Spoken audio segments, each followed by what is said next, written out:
Assalamu alaikum wa rahmatullahi wa barakatuhu. A dúpẹ́ fún Ọlọ́run bá ọba tí yóò ga jùlọ àtọrọ ìkẹ́ àti ìgẹ̀ fún Òṣìṣẹ́lá Muhammad sallallahu alaihi wasallam àti òun àti àwọn sàhábà rẹ̀ àtàwọn ará ilé àtàwọn tí wọ́n ti lọ́nà àfáìsìn Ọlọ́run kó bá kẹ́ gbogbo wọn. Àbẹ́ náà bàbá lè kí ọlá sallallahu alaihi wasallam Ọlọ́run kó fún wa kó fẹsẹ̀ wálé náà bẹ̀ Ọlọ́run kó wá jẹ́ ká wà nínú àlùmà nábì láyé ní alkiyama. Náà mùsàmá eléyìí tún ní ìpàdé kejì lórí ọ̀rọ̀ àwọn ẹni ìṣíwájú tó yẹ sí pé ọ̀nà tasawuf ni wọ́n rìn. Àwọn tó gbẹ́tò ìkalẹ̀ akí wọn lọ́nkọ́ bá wá sí wọ́n ní ẹ̀san rẹ̀ láti tún tẹ̀síwájú. Ǹjẹ́ a rí kí làwọn ẹni ìṣíwájú sọ nípa ọ̀rọ̀ tasawuf, ọ̀rọ̀ sufi? Níbi tá tún yà sí a ti sọ̀rọ̀ fún wa lórí nǹkan tí àwọn àìmọ̀ mẹ́rẹ̀ẹ̀rin, ìmáàmù wa Abu Hanifa, ìmáàmù wa Maliki, ìmáàmù wa Shafi'i, ìmáàmù Ahmad ibn Hanbal tí wọ́n sọ nípa tasawuf àti sọ. Bẹ́ẹ̀ sì ni Sheikh wa Ibn Taymiyyah, ìmáàmù Nawawi tí wọ́n sọ lórí tasawuf àti sọ. Lónìí a tún lọ sọ́dọ̀ alfa Ibn Qayyim al-Jawziyya. Ibn Qayyim al-Jawziyya kí òun náà sọ lórí kíni olórí tasawuf. Tabalawo tíra ìtàmà sí Tariqul Hijratayn. Ó ní hadha al-ilm, ó ní ẹ̀rí ìmọ̀ tasawuf huwa min ashrafi ulumil ibadi. Ó ní inú nǹkan tó ga jù tó lọ́lá jù nínú ìmọ̀ tó yẹ kí ẹrú Ọlọ́run kọ́ ni. Walaysa ba'da ilmi tawhid ashrafu minhu, kò tún sí mọ̀kan mọ́ tó tún tó lẹ́yìn ìmọ̀ tawhid tá fi mọ̀ náà bá tó ga jùlọ. Wa huwa la yunasibu illa an-nufus ash-sharifa, kò wá sẹ́ni tó lè rí mọ̀ tasawuf yìí kọ́ àfẹ́ni tó bá jẹ́ ẹni tí ẹ̀mí ẹ̀ jẹ́ ẹ̀mí àbí. Tí lẹ́wà ló ń tẹ́lẹ̀ tàmà sí Tariqul Hijratayn. Tabatọ́nà léwo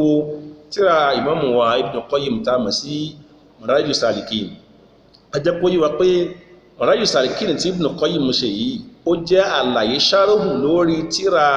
Sheikh Ismail al-Harwi tàmà sí Manazilus Sa'irin. Ibn Qayyim tó jẹ́ sí pé nínú àwọn ẹni ìṣíwájú tẹ́ sí pé tawassa'a fi kíni qadiyyatil bid'ah, ó wá ṣe ṣáríwò tíra afáwọn Sufi. Tíra Sufi náà tíra yóò táà máa sí Madarijus Salikin. Kí ló sọ lórí ẹ̀? Nínú tíra yìí, Ibn Qayyim sọ fún wa pé innahum ọláwọn Sufi kanu ajalla min hadha, ó ní wọ́n tóbi gan ẹni yìí ni wọ́n. Wa himamuhum ẹ̀rí àkólé kan wọn a'la, ó ga jù, wa ashrafu, ó lọ́lá jù. Innama hum ó ní ẹ̀rí àwọn ní Sufi yìí o, àwọn Sufi yìí in tí wọ́n ṣe ní kíni o, wọ́n a máa wá iktisabul hikma, wọ́n a máa wá ọgbọ́n káàkiri, wal ma'rifa àti ìmá, wa taharatil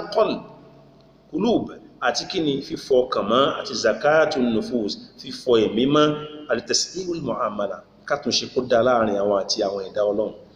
àtọ́lọ́run bá ọba tó ga jùlọ. Ilé ìtún ní ẹ̀rí tí mọ́ Ibn Qayyim tó náà jẹ́ lórí ọ̀rọ̀ tasawuf. Bákan náà lọ sọ́dọ̀ ìmáàmù wa Ash-Shatibi,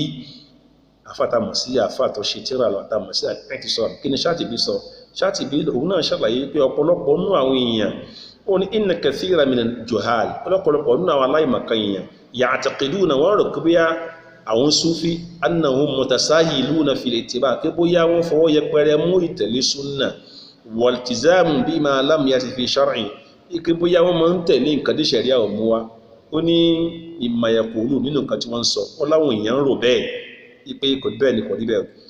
Ó ní fa awwalu shay'in banaw alayhi tariqahum, ó ní nǹkan àkọ́kọ́ táwọn Sufi tí wọ́n gbé ojú ọ̀nà wọn kalẹ̀ lé lórí òun náà ní ittiba'us sunnah, títẹ̀lé kí ni sunna Nabi sallallahu alaihi wasallam, ìtẹ̀lé sunna ní kí ni àkọ́kọ́,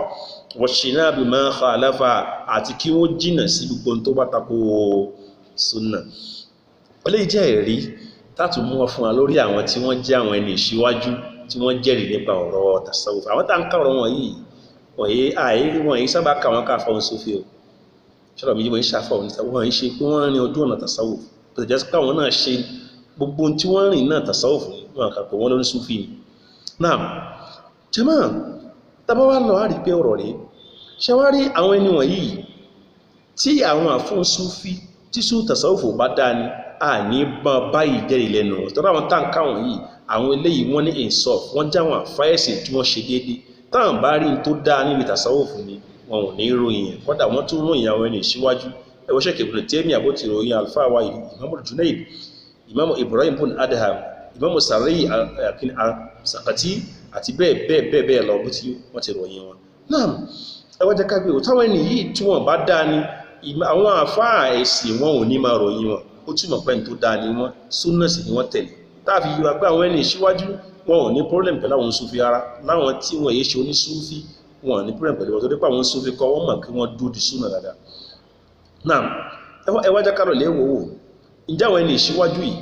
tá a mọ̀ sáwọn onísúfí ìṣíwájú yìí báwo ni wọ́n ti rí báwo lọ̀rọ̀ wọn ti rí ẹ̀já gbọ́rọ̀ wọn yẹn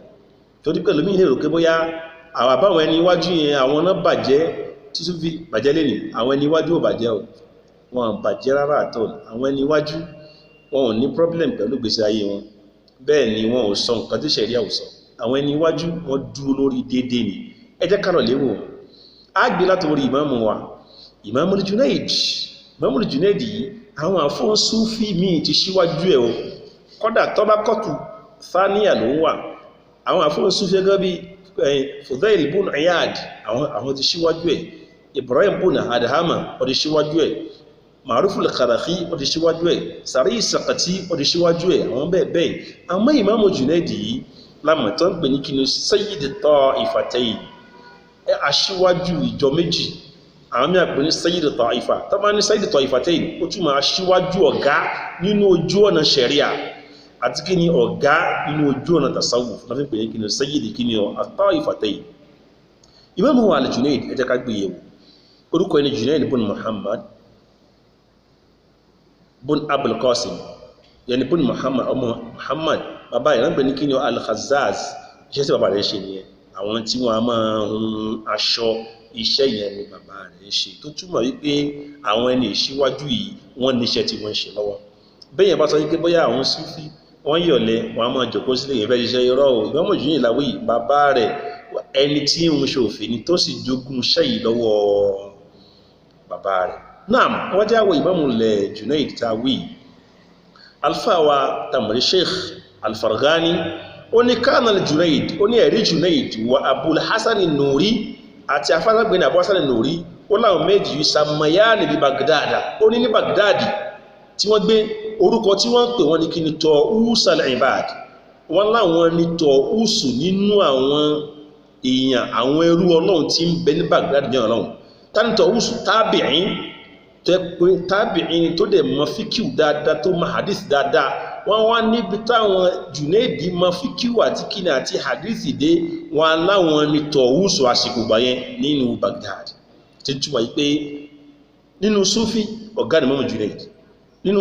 ọ̀rọ̀ ṣẹ̀ríà ọ̀gá ni Imam Junaid kọ́dà wọ́n ní Imam Junaid pé ó kọ́ ṣẹ̀ríà lọ́dọ̀ ẹni tá a pè ní kíni Abu Thawr ẹnìyẹn òun bá Imam Shafi'i lò àwọn ní Junaid wà rí kana yufti fi halqati a máa ṣe fatiwa kọ́dà fatiwa tí máa ṣe yẹn ó ti dọmọ ogún ọdún ní kíni òní ti máa ṣe fatiwa eléyìí jẹ́ àwọn ọ̀rọ̀ náà lórí Imam Junaid ẹjá wo ká tó lọ sínú àwọn ọ̀rọ̀ tí Junaid sọ tó díbẹ̀ làlàyé wà ǹjẹ́ a rí ọ̀rọ̀ táwọn àfà ẹ̀sìn tí wọ́n sọ nípa Imam Junaid Imam wa Ibn Taymiyyah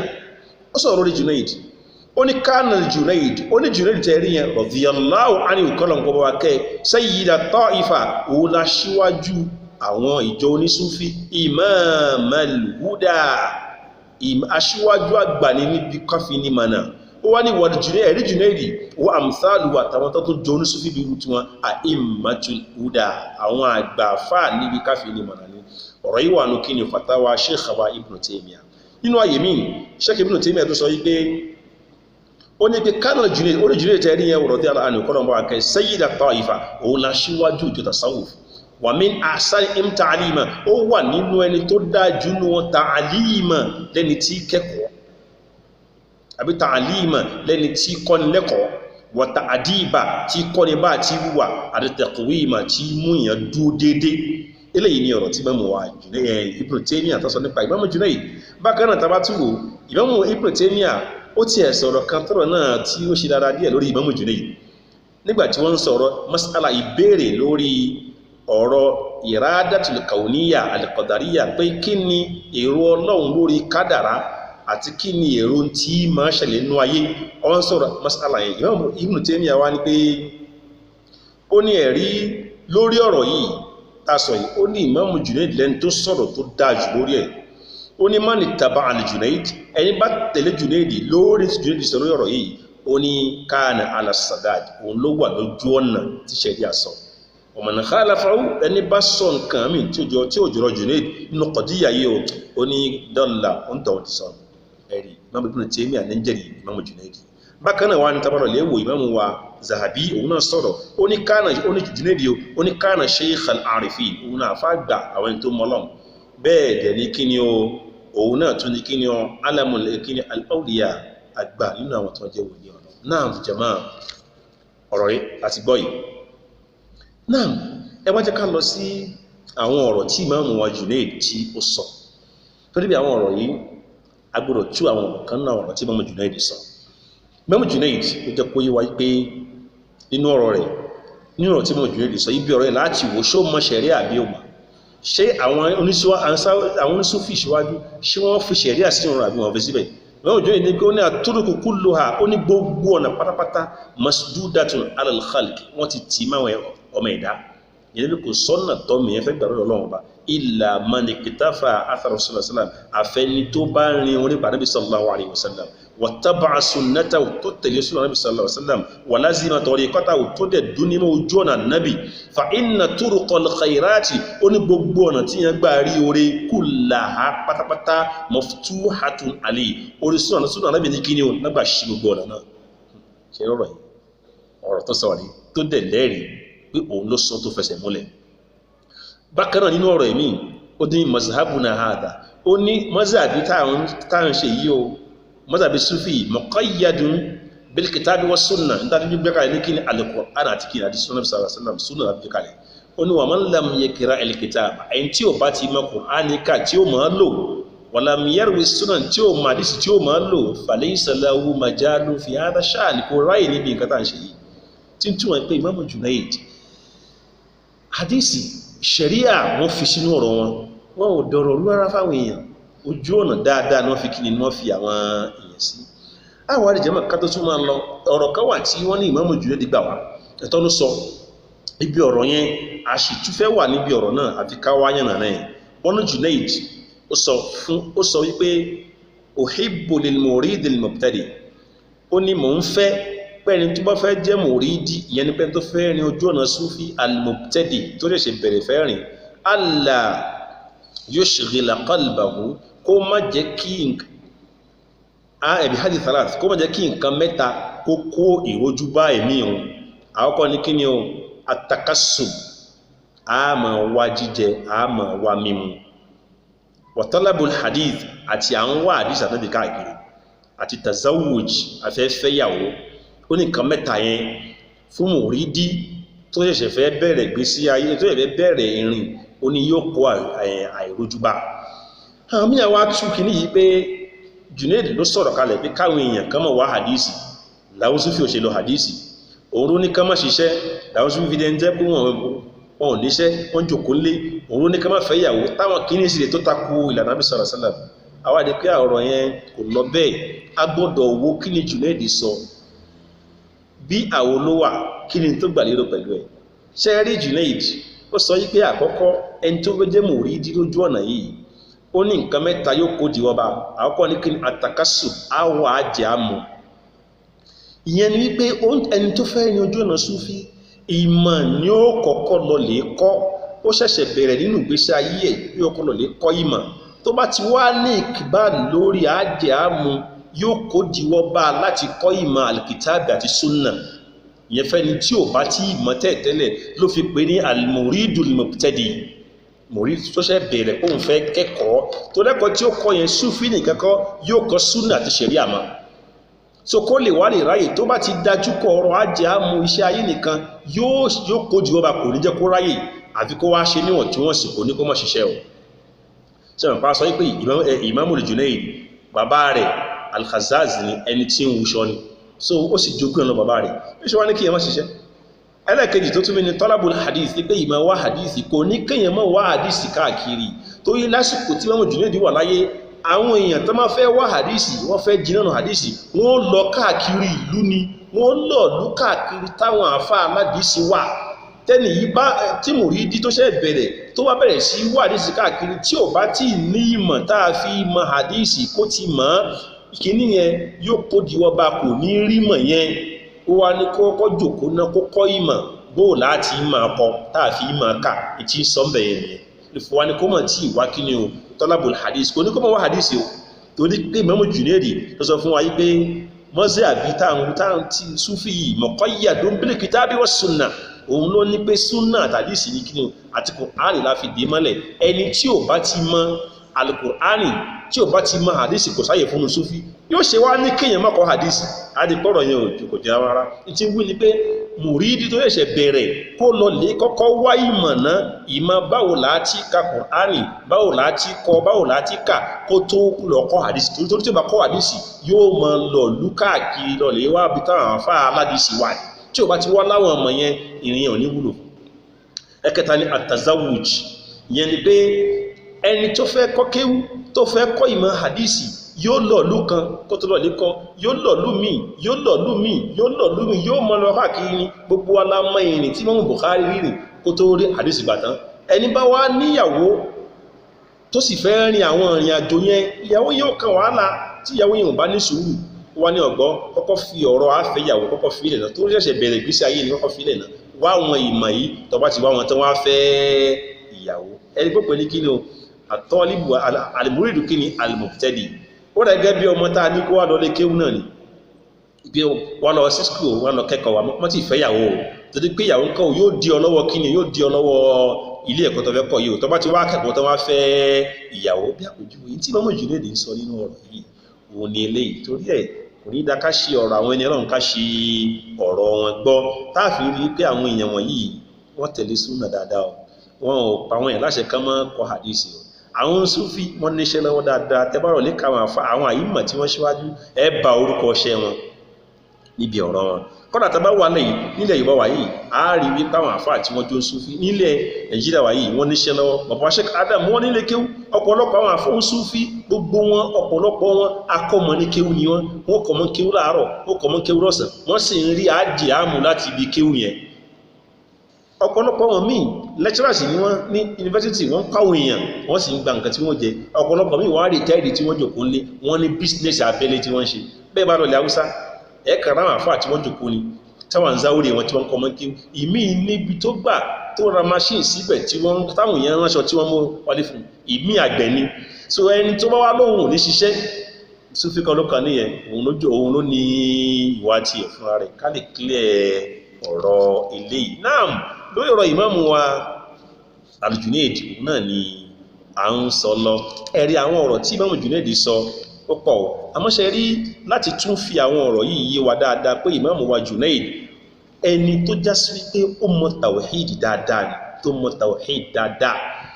tàwhídì dáadáa àwọn pẹ̀lú ògbọ́n náà níbi tá a fi ọ̀rọ̀ tẹ̀lé ti sí ní òní ni ọ̀rọ̀